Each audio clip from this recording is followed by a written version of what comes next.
乡亲大家平安，今仔日是新历的3月12日，旧历的2月初6，礼拜二。新闻的头一条，啉酒醉醉甲真无款，就要出动12个警察来处理。高雄这个查甫人甲朋友伫咧桥上啉酒啉甲起酒痟，警察到场看伊无法度控制家己，甲铐手铐带回警察局。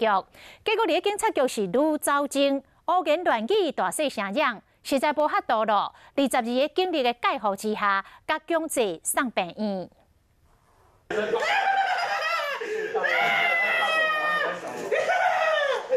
酒醉男子情绪真激动，封铐伫派出所内面，朋友来啊，伊阁愈叫愈大声。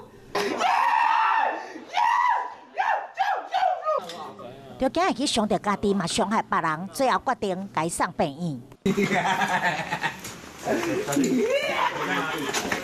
这男子一直反抗，佮大声嚷，大概每一步句，总共来12名警员用这速度甲伊绑起来，半拖半救，总算甲伊拎上坦架。啉酒醉，头拄啊把保护官所带到，后壁送病院。